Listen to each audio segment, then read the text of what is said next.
In the heart of Bangkok, an Omega single father named Teeran struggles to raise his son after losing everything. But when a new job brings him face to face with Warit, a cold, powerful alpha who hides his pain behind silence, their worlds begin to change. What starts as duty becomes something deeper. Comfort, connection, and love that dares to bloom where it shouldn't. This is a story of healing, courage, and second chances in a world where scent, status, and heart decide everything. Don't forget to subscribe to Sweet Serenity BL, like, and share if you love heartwarming Omegaverse stories. The rain came down in sheets, heavy and relentless, as if the sky itself had decided to punish Bangkok. The city lights flickered through the downpour, painting streaks of gold and gray on the cracked walls of a small apartment in Phrakanam. Inside, the air smelled faintly of damp clothes, powdered milk, and desperation. Teeran sat by the window, a chipped mug of instant coffee cooling in his hands. The sound of rain against the tin roof was louder tonight, matching the storm brewing in his chest.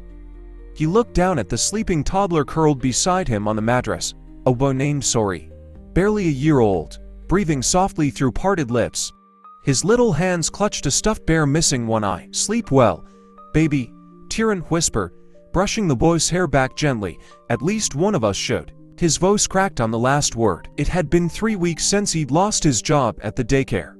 3 weeks of begging for interviews, of smiling politely as recruiters turned him away after one look at his records. He was an Omega, a single Omega, and in Bangkok, that was a strike he couldn't erase. Everywhere he went, it was the same story. "We're sorry, the position's been filled. We need someone with more stability." "Oh, you have a child, I see." They never said the words directly, but Teeran heard what they meant. No one wants an Omega with baggage. He ran a hand through his hair and exhaled shakily. The room was dark except for the dim yellow bulb hanging from a wire overhead. The rent envelope on the table sat unopened. He didn't need to look to know he was 2 weeks late. When his phone buzzed suddenly, he almost dropped it. The message came from B, a beta coworker from the daycare. "B. Teer, I know you're struggling. There's a nanny job opening in Sathar. Big house, wealthy family, alpha employer, but he's intense. Fired 5 people in 3 months." Teeran blinked at the screen. A wealthy alpha? That sounded like a nightmare waiting to happen. Alphas like that didn't hire Omegas, they owned them. Still, he typed back, "Teeran. Where is it?" "B.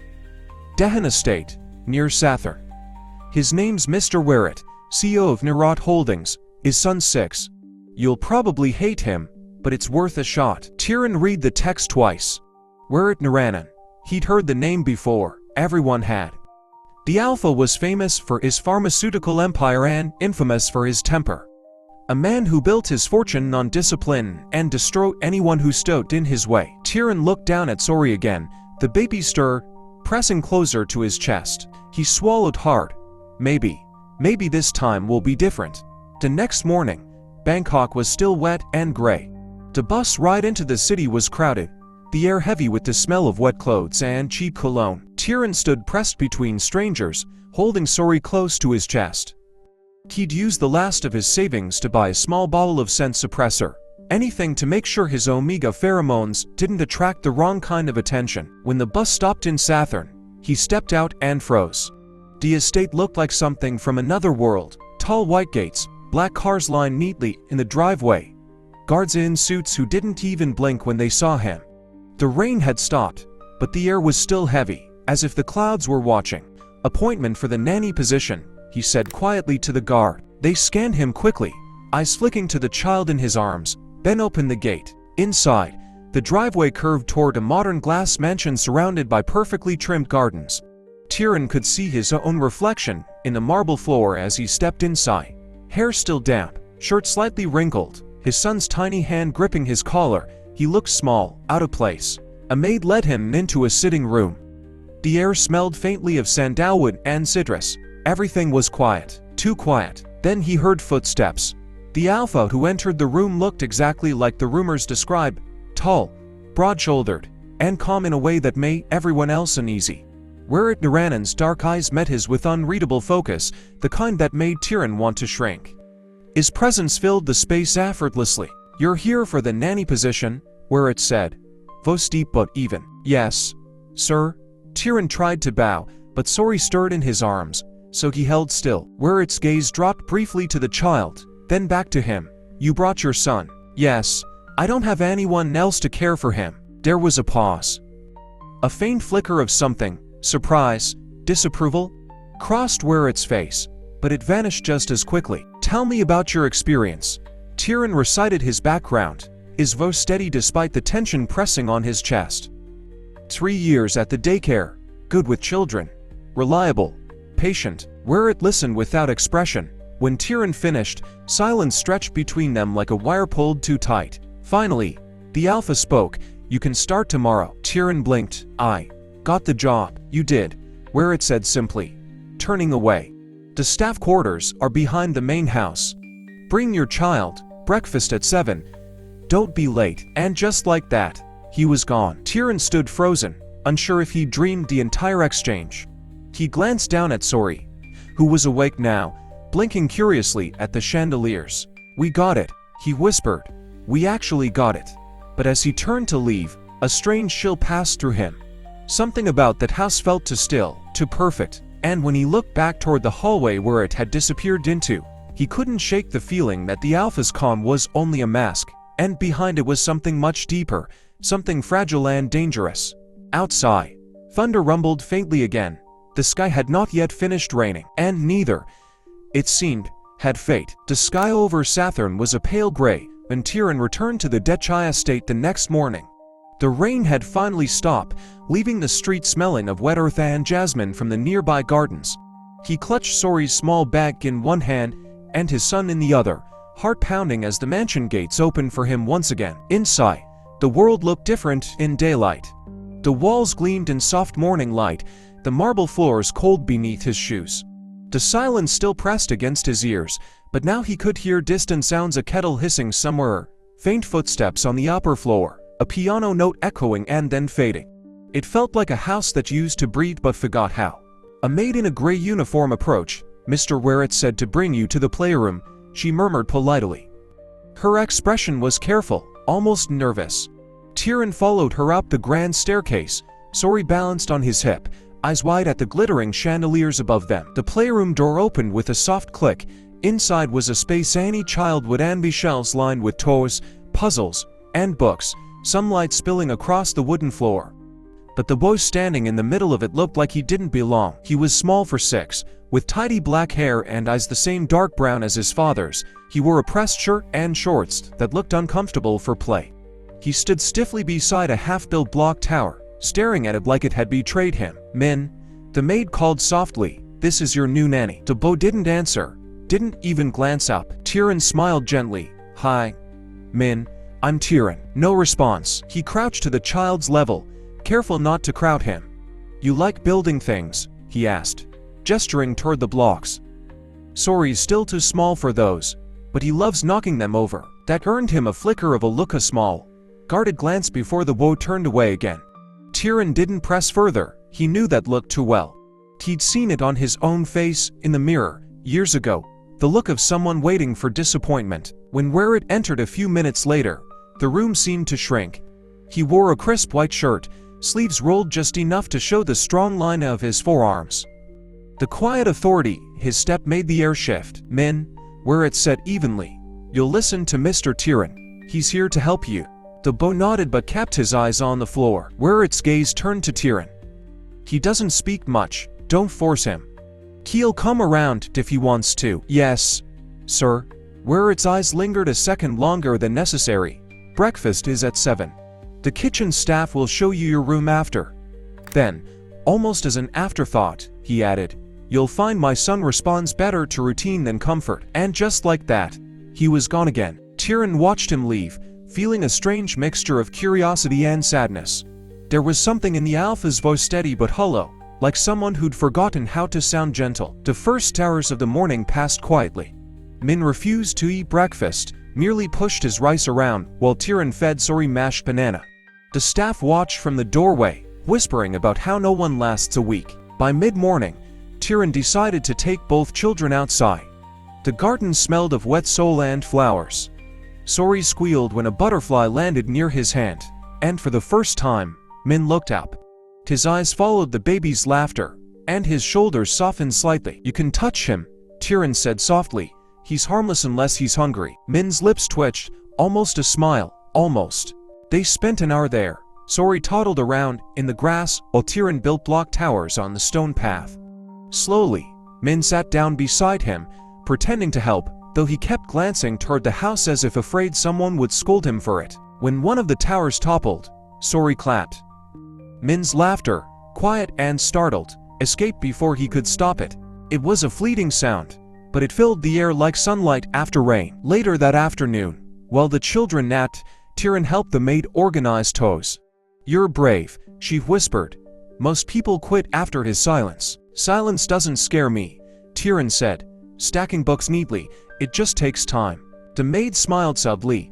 "It's not just the bow you should worry about." Teeran paused. "What do you mean?" "Mr. Warit," she hesitated, glancing at the closed door. "He's kind, in his own way, but he doesn't trust easily. Not since his wife." She stopped herself. "Just be careful." Before Teeran could ask more, the intercom buzzed. A deep voice spoke through it. "Bring Sori to the study. Now." "Warit." The study was spacious, lined with shelves of medical journals and awards. Warit stood by the window, looking out at the garden. He didn't turn when Teeran entered. "I saw you outside," he said finally. "You took them to the garden without asking." Teeran's stomach tightened. "I'm sorry, sir. I thought fresh air might help them both relax." A pause. "Ben, you were right." Teeran blinked. "Sir?" Warit turned to face him. The afternoon light fell across his face, softening the hard lines. "Min hasn't laughed in months," he said quietly. "Not since." Things changed. His gaze flicked to Sori, who was now playing with a pen on the carpet. "You have a gift with children." "I just listen," Teeran murmured. "Most of them just need someone who does." Something unreadable passed through Warit's eyes, a moment of warmth quickly buried beneath his usual calm. "Dinner is at 7, he said. "You should join us tonight. It'll be easier for Min." Teeran nodded, confused but grateful. As he left the room, he felt Warit's gaze follow him. It wasn't cold anymore, more like curiosity wrapped in restraint. That night, the dining hall was quiet except for the faint clink of silverware. Min sat between them, eating slowly, while Sori babbled from his high care. Teeran could feel the weight of Warit's presence beside him, the quiet strength, the careful distance. At one point, Sori reached toward Warit, grabbing his tie with a squeal. Teeran gasped. "Sori, I'm so sorry, sir." The Warit surprised him. Instead of pulling away, he chuckled, an actual laugh, low and brief but real. "He's strong," he murmured, gently freeing the tie. "Like his father." The sound startled the staff nearby. Even Min looked wide-eyed. Teeran could only stare at the alpha, heart pounding. There was a warmth there he hadn't expected, and for a moment, the house didn't feel so cold. That night, after everyone had gone to bed, Teeran stood by the window of his small room, watching the moonlight reflect on the wet pavement outside. From somewhere down the hall, he heard Min's soft laughter again. He smiled to himself. Maybe this house wasn't broken, just waiting for a reason to breathe again. And as for Warit, Teeran wasn't sure what to make of him yet. But something about that quiet laugh kept echoing in his chest, like a promise he didn't understand. For the first time in a long while, the mansion felt alive, not loud or bright, but quietly stirring, like a heart learning to beat again. Teeran had been at the Dechai estate for a week now. Each morning followed the same rhythm. Breakfast at 7, lessons from Min afterward, lunch in the sunroom, then quiet hours, and the house seemed to hold its breath. The staff had grown used to hearing a child's laughter from the garden and seeing a tired Omega carrying two lunch boxes, one for Sori, one for the beau who never smiled. And Warit noticed everything. He never joined them at meals, but Teeran often caught glimpses of him at a distance, standing by a window, eyes unreadable, watching as Min learned to kick a ball or as Sori chased butterflies across the grass. There was always something restrained about him, as if he wanted to step closer, but couldn't remember how. That quiet distance fascinated Teeran more than he cared to admit. One afternoon, while Min and Sori napped, Teeran took the chance to tidy the study. The rain had returned, soft and rhythmic against the windows. Books were scattered on the desk, their spines heavy with titles about gene therapy and corporate ethics. He was just setting a cup aside when his hand brushed against a photograph. It was a family portrait. Warit, a younger Min, and a woman with delicate features and kind eyes, the same eyes that Min had inherited. Teeran froze. The woman's smile looked real, almost surreal, and for a heartbeat, he felt like he was intruding on a memory not meant for him. A voice behind him broke the silence. "You shouldn't touch things that don't belong to you." Teeran spun around, where it stood in the doorway, expression unreadable. "I'm sorry," Teeran stammered, stepping back. "I was just cleaning." Warit walked over, took the frame gently, and placed it back on the desk. His hand lingered on it for a moment before he said, softly, "She died 3 years ago." Teeran's throat tightened. "I'm sorry for your loss." Warit nodded once. "Everyone says that." Then, quieter. "No one knows what it means." The sound of rain filled the silence between them. Warit's gaze stayed on the photograph, but there was a fragility there, like glass about to crack. "Min doesn't talk about her," he continued. "He blames me." Maybe he should. Teeran wanted to say something, anything but the right words refused to come. So instead, he said the only truth he could manage. "He doesn't hate you. He's just waiting for you to notice him again." Warit finally looked up. The intensity in his eyes startled Teeran. It wasn't anger, but something deeper, something that hurt to hold. "You think I don't notice?" Warit asked. Teeran shook his head. "I think you're afraid to try." For a long moment, they just stood there. Then Warit exhaled, the sound almost a sigh. "You speak too freely for an employee." "Maybe," Teeran said softly, "but someone has to." Something flickered in Warit's gaze. "Respect, perhaps." Then he turned toward the window. "Dinner is at 7. Join us again." That night, the tension between them hung like fog. Min chattered quietly about the garden. Sori banged his spoon against his bowl. And Warit listened, for once, really listened. When Min asked if they could visit the zoo on the weekend, Teeran nearly choked on his rice because Warit said yes.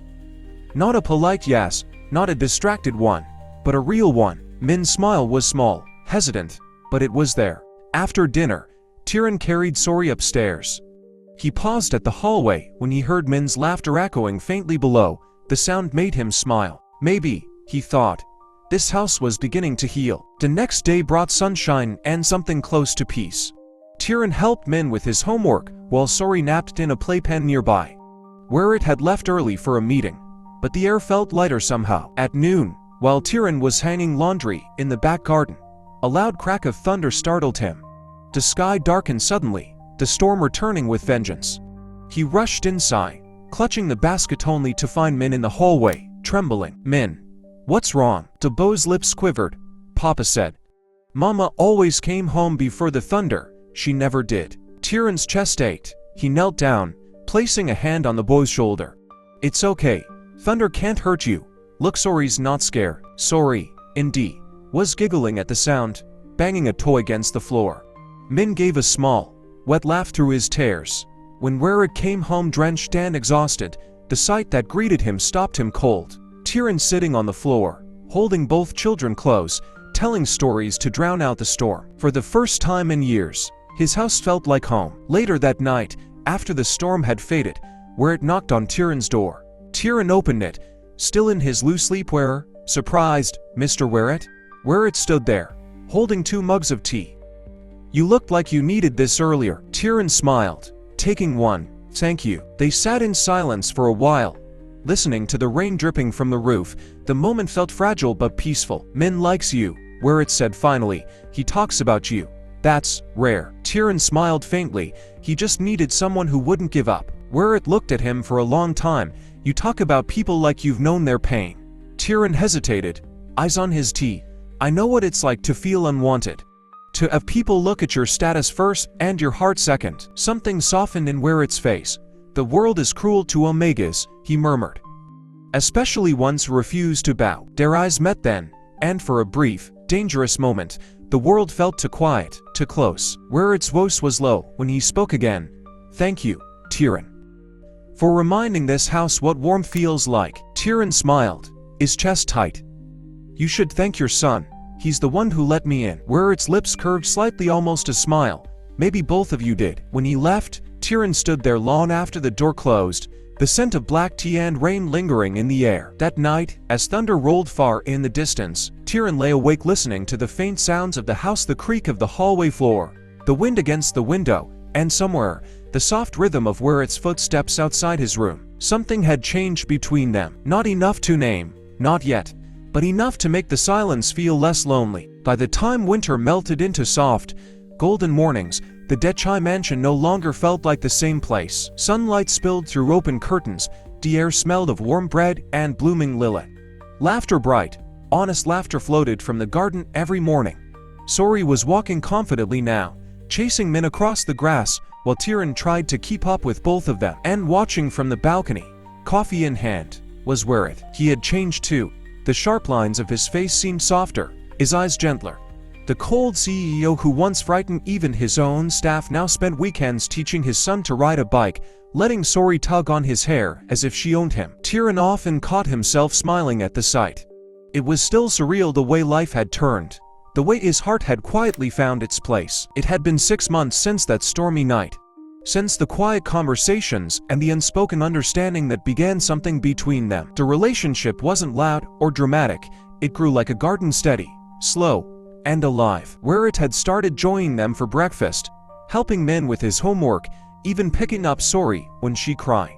The staff began treating Teeran not as an employee, but as someone the house revolved around, and in small ways, Warit began to express what words couldn't. He started leaving notes on the kitchen counter. "You did well today. Thank you. Sori's smile reminds me of you. I bought jasmine tea, your favorite." It wasn't just affection, it was devotion written in gestures. One evening, as the sky blushed with sunset, Warit called Teeran to the garden. Teeran came, wiping his hands on a towel. "You wanted to see me, sir?" Warit smiled faintly. "Still calling me that?" Teeran flushed. "It's habit." Warit nodded toward the pond where Min and Sori were feeding fish. "They're growing fast. You've given them both something I couldn't." Teeran tilted his head. "What's that?" "Tease." Silence hung between them, soft, full. Then Warit reached into his coat pocket and pulled out a small velvet box. Teeran's breath caught. "I'm not good with words," Warit said, his voice low but steady. "But I know this: my house didn't feel alive until you came." Min laughs again. I laugh again. "And every morning, I wake up and wonder if you'll still be here." He opened the box. Inside was a simple silver band, gleaming softly under the fading light. "Teeran," he said, his tone trembling slightly for the first time, "would you stay not as an employee, but as my partner, as my Omega, as part of our family?" For a moment, Teeran couldn't speak. He stared at the ring, at Warit's earnest eyes, at the two children giggling near the pond, and every memory flooded back: the rejection, the loneliness, the fear of never belonging. And then, warmth. He smiled through tears. "You didn't have to ask," he whispered. "We've already been a family." Warit's smile, deep and small, real, full of quiet joy. He slipped the ring onto Teeran's finger. The fit was perfect. Sori clapped her hands, not fully understanding but sensing the happiness. Min ran up, shouting, "Papa, did you really?" Warit laughed, a sound that had become the house's new heartbeat. "Yes, Min," he said. "Yes." The beau's grin could have lit the whole mansion.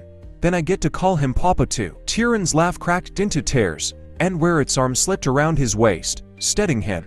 For the first time, Teeran leaned into that embrace without hesitation. Their wedding was quiet, held in the mansion's garden under a canopy of white orchids. Only a few close friends and staff attended. There were no photographers, no headlines, just promises whispered beneath the wind. Teeran wore a simple cream suit, Sori holding a basket of petals. Min stood proudly as ring bearer, his grin missing a front tooth. When the officiant pronounced them bonded, Warit pressed a soft kiss to Teeran's forehead.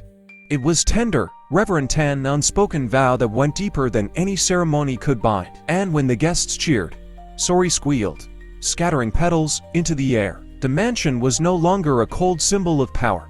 It was a home filled with toes, flowers, and the smell of jasmine tea. Teeran continued his studies in early childhood care, something Warit encouraged him to pursue. Warit, meanwhile, began stepping back from the CEO role, focusing on developing medical outreach programs for orphaned Omegas. It was his way of rewriting his own story. One evening in late spring, the four of them sat on the balcony as the sun dipped behind the hills. Sori was curled in Teeran's lap, Min beside them, drawing on the table. Warit rested his head against Teeran's shoulder. "Do you ever miss the old life?" Teeran smiled faintly. "Which one? The one where I was scared to breathe, or the one where I didn't know love could look like this?" Warit chuckled quietly. Fair point. They watched the children chase fireflies across the garden, their laughter soft against the dusk. This, Warit murmured, is what I never thought I'd have again. Teeran turned to him, brushing his fingers against his hand. You didn't find it again, he said softly.